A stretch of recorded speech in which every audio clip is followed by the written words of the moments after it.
rahimakumullah. Manusia terdiri dari unsur lahiriah dan unsur batiniyah.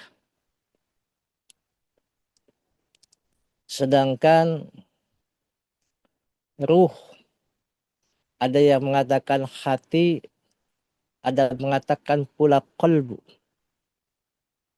merupakan awal tempat terkaitnya ruh pada jasad. Ia berasal dari Allah Subhanahu wa Ta'ala dalam keadaan suci, bersih.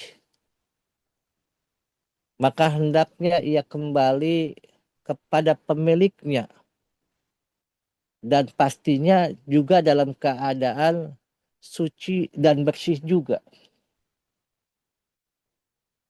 Kesucian jiwa atau para pecinta kesucian jiwa yang terpancar melalui akhlak pemiliknya. Sebenarnya di pokok diturunkan Nabi Muhammad SAW yang memang dalam bulan Zulqa'dah ini dalam kitab Fadhailus Suhur di huruf yang ketiga yaitu huruf Ain adalah akhlak.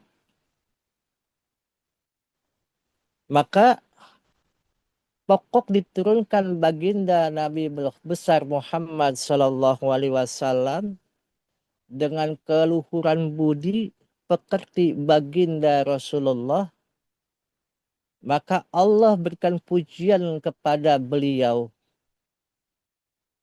Ini tercantum dalam surat Al-Qalam ayat 4 yang memang dalam pembukaan Fadhailus Suhur dalam bab akhlak ini disampaikan wa innaka la'ala khuluqin azim, dan tidaklah aku sesungguhnya engkau benar-benar berbudi pekerti yang luhur.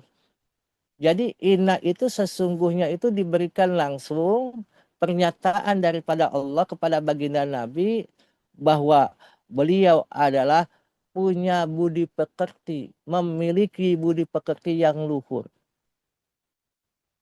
Maka keluhuran akhlak ini menjadi salah satu indikator tingginya pemahaman akan makna agama dan keluhuran derajat di sisi Allah. Di dalam Al-Quran Allah Subhanahu wa Ta'ala banyak menyebutkan umat-umat yang soleh, yang bercirikan akhlak yang baik.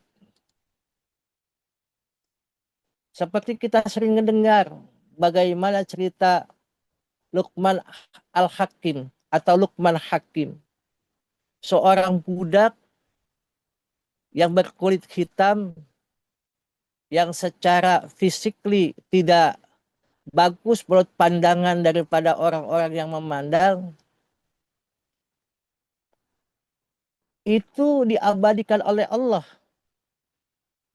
yang namanya diabadikan dalam Al-Quran, bagaimana Allah menceritakan seorang hamba Allah yang soleh, yaitu Syekh Luqmanul Hakim, atau dikatakan Luqmanul Hakim. Maka di sini bagaimana beliau menceritakan kepada anaknya, kalau bahasanya sekarang tanbih atau nasihat yang kita sering dengar dari pangersa Syekh Abdullah Mubarak bin Nur Muhammad dan Syekh Ahmad Sohibul Wafa Tajul Arifin, dan sekarang sampai guru kita Syekh Muhammad Abdul Ghawsi Pulau Maslul. Apa yang dikatakan oleh Luqmanul Hakim kepada anaknya agar ia mempunyai rasa, mempunyai akhlak seperti akhlak yang diinginkan Allah kepadanya. Maka beliau mengatakan, berwasiat kepada anaknya, an Luqmanul Hakim libnihi, Luqmanul Hakim berkata kepada anaknya, Anna nasa salah satu aslasin. Wahai anakku, manusia itu terdiri dari 3/3 bagian. Sulusulillahi, sepertiga pertama untuk Allah. Wasuluti lududi, dan sepertiga yang kedua untuk dirinya. Didudi. Fa amma huwa lillahi faruhuhu wa amma huwa linafsihi. Dan sepertiga lainnya untuk belatung. Adapun yang kembali pada Allah yaitu ruhnya. Sedangkan kembali kepada dirinya adalah baik manfaat dan mudaratnya, yaitu amalnya.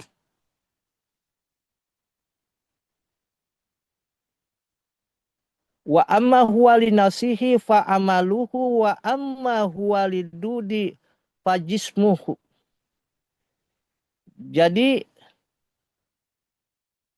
yang kembali kepada Allah adalah bagaimana amalnya untuk dirinya baik manfaat atau mudarat, dan satu bagian lagi jasadnya akan menjadi santapan belatung, kecuali illa anbiya wal mursalin was sidikin wa aulia Allah. Kecuali orang-orang yang diperkenankan, para nabi, para mursalin, para sidikin, dan para aulia Allah. Maka dari ketiga ini, bagaimana Syekh Luqmanul Hakim yang mewasiatkan kepada anaknya, yang paling penting mengenai sepertiga yang akan kembali kepada Allah, yaitu ruh kita. Karena ruh kita akan kembali padanya dan akan dipertanggungjawabkan dan mempertanggungjawabkan segala manfaat dan mudarat yang pernah dilakukannya. Akibatnya ruh inilah yang harus benar-benar kita jaga. Maka dalam rangka upaya kita tetap memurnikan ruh kita adalah dengan mempelajari ilmu tasawuf. Dengan ilmu tasawuf, kita akan lebih bisa memahami berbagai upaya penyucian jiwa agar senantiasa terbebas dari berbagai penyakit hati dan bisa berakhlak seperti akhlaknya baginda Nabi besar Muhammad SAW yang diajarkan oleh guru kita. Maka Imam As-Sajili berkata, barang siapa yang belum mencicipi merasakan ilmuku, maksudnya soal kesadaran kepada Allah Subhanahu wa Ta'ala. Dalam hal ini diartikan dengan ilmu tasawuf atau perjalanannya dengan thariqah. Maka matinya akan membawa dosa besar. Betapapun banyak amalnya, tidak merasa serta tidak tahu. Dan mereka akan meninggal dunia dalam keadaan dosa besar. Karena tidak mau belajar dengan akhlak Rasulullah. Bagaimana beliau itu mengasingkan dirinya selama 11 tahun di Gua Hira. Dalam rangka apa? Man arafa nafsahu faqad arafa rabbahu. Mengenali dirinya agar kenal Tuhan. Maka siapapun, guru kita mengatakan walaupun seorang kiai yang santrinya ribuan, gedungnya namanya ratusan tingkat, tapi kalau belum mendapatkan talqin zikir, belum mendapatkan ilmu tasawuf yang dibimbingkan oleh Syekh Mursyid, maka mereka belum dapat apa-apa. Mereka akan celaka pada akhirnya. Inilah, barang siapa yang meninggal dunia, mati tanpa pernah menemukan guru mursyid yang kamil mukamil, yang mengasuh dirinya ke arah kesadaran kepada Allah Subhanahu wa Ta'ala, yang bisa berakhlak seperti berakhlaknya baginda Nabi, maka dia membawa dosa besar dan merugi meskipun amalnya sebanyak orang sejagat dari bangsa jin dan manusia. Masyarul ikhwan rahimakumullah. Maka dari itu, apakah puncak daripada akhlak tersebut? Maka di sini bagaimana akhlak itu diperjalankan dengan keikhlasan. Bagaimana kita tahu ikhlas yang dari kata kholas, yang diambil dari kata kholas yang maksudnya bersih atau lepas dari segala noda. Maka Ibnu Faris mengatakan ikhlas dari kata kholas, dari huruf kho, lam dan sod, yang kita tahu al-ikhlas ruhul ibadah. Ikhlas itu adalah ruhnya ibadah. Akhlak pun kalau tanpa adanya ikhlas maka tidak ada ruhnya. Maka dikatakan merupakan aslun wahid yang mengalami derivasi. Maka kata kholas berarti bersih, bebasnya sesuatu dari yang lain. Contoh yang pasti begini. Ketika kita sudah mengamalkan Thariqah Qadiriyah Naqsabandiyah Masuraya Sinarasa PPKN, apakah sudah bisa mengesampingkan egonya, memperterutkan egonya, atau mengesampingkan egonya, atau mengikuti egonya kepada Syekh Mursyid?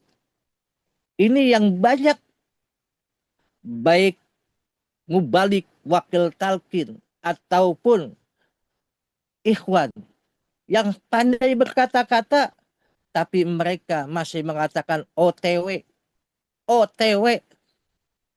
Padahal kalau kita sudah masuk ranah kepada bagaimana berakhlak seperti akhlak baginda Nabi dan mengamalkannya dengan keikhlasan, maka mereka harus sam'an wa ta'atan. Saya dengar, saya laksanakan, saya ikuti. Maka di sini bagaimana amal-amal tersebut diniatkan dengan keikhlasan dan akhlak tersebut disandarkan dengan keyakinan dan keikhlasan kepada Allah, maka ada ungkapan ketika ungkapan itu mengatakan mengikhlaskan agamanya karena Allah. Maksudnya ialah tujuannya hanya kepadanya, bukan karena ria, bukan karena merasa punya ilmu, bukan merasa lebih dari yang lain, tapi bagaimana mengikuti egonya kepada orang yang sudah diperturutkan egonya hanya meminta kepada Allah, yaitu Syekh Mursyid. Tujuannya hanya kepadanya, bukan hanya ria, bukan ingin dipuji, atau akan dikatakan merasa lebih berilmu dari yang lain. Maka artinya dalam berakhlak dengan keikhlasan, memurnikan dan membersihkan din karena Allah semata. Maka kata mukhlis berarti orang yang mengesahkan Allah secara murni. Sedangkan kata mukhlas berarti sesuatu yang dibersihkan oleh Allah. Artinya dan maksudnya ialah sesuatu yang dipilih oleh Allah, terbebas dari yang mengotorinya. Maka berakhlak seperti akhlak baginda Nabi tidak ada tujuan yang lain. Tidak mempertunjukkan hal-hal itu untuk kepentingan dirinya, untuk dipuji, untuk diapakan. Tetapi murni tujuannya ilahi anta maksudi. Tujuannya hanya kepada Allah. Maka kita sering mendengar ada kalimat ikhlas, ada kalimat tauhid. Maka bagaimana ikhlas itu sendiri adalah tulus dan dalam taat dan ibadah kepada Allah Subhanahu wa taala. Serta meninggalkan sifat ria, meninggalkan sifat ujub di dalam dirinya. Itulah maksud kata bagaimana ikhlas yang masyhur dalam beramal dan berakhlak di kalangan masyarakat. Tidak jauh daripada membersihkan sesuatu dari segala hal yang tidak baik, membebaskannya dari segala kotoran. Hilangkan keinginan-keinginan kita hanya tertuju kepada guru kita. Pakai kacamata kuda, jangan kita pakai kacamata yang lain. Ikuti perturutkan nafsu kita hanya kepada Syekh Mursyid. Masyarul ikhwan rahimakumullah. Sedangkan ikhlas secara terminologi syara sebagaimana dituturkan semua para ulama, para syekh, memiliki makna yang hampir sama dengan pernyataan-pernyataan itu. Yang sesungguhnya menunggalkan Allah sebagai zat yang dituju dan ditaati. Maka di situ ada perkataan akhlakul karimah wa akhlakul mahmudah. Akhlak yang mulia dan akhlak yang dipuji oleh Allah Subhanahu wa taala. Kenapa akhlaknya mulia? Karena dia hanya menunggalkan, hanya mentauhidkan, hanya mengesahkan Allah Subhanahu wa taala. Segera afalnya dikerjakan hanya perintah Allah melalui orang yang sudah dimuliakan oleh Allah adalah Syekh Mursyid. Maka menjadi kewajiban kita dalam segala apapun kegiatan kita menunggalkan Allah sebagai zat yang dituju dan ditaati. Atau menjadikan suatu perbuatan karena Allah sehingga tidak ada tujuan lain selain untuknya. Dan juga lupa terhadap pandangan makhluk lain. Karena senantiasa melihat kepada Sang Kholik sebagai tujuan. Ada pula yang mengatakan menyeimbangkan perbuatan lahir dan batin. Maka di sini bagaimana kita bermanakib bersama untuk menyeimbangkan kegiatan lahiriah kita dan batiniah kita agar terhubung kepada tujuan kita untuk bisa berkhidmat kepada guru agung kita semua. Maka bersyukur kita telah diberikan seorang mursyid kamil mukamil yang bisa memberikan jalan kepada kita untuk kita bisa beramal, untuk bisa berakhlak seperti akhlaknya baginda Nabi besar Muhammad Sallallahu Alaihi Wasallam. Kita mah tinggal leknya saja, tinggal telennya saja. Yang capeknya semuanya cukup kepada Abah Sepuh, Abah Anom, dan Abah Aus. Kita mah tinggal mengamalkan saja.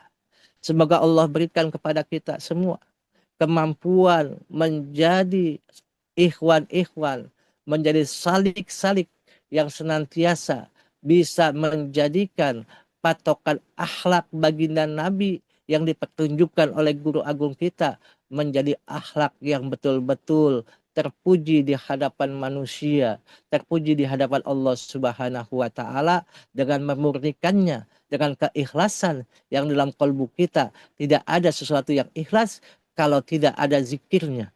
Maka zikir ini yang tertanam dalam kalbu kita untuk mengikhlaskan segala perbuatan dan amal-amal kita semua. Berkah semuanya, segalanya, selamanya. Terima kasih. Mohon maaf. Wallahul muwafiq ila aqwamit thoriq. Wassalamualaikum warahmatullahi wabarakatuh.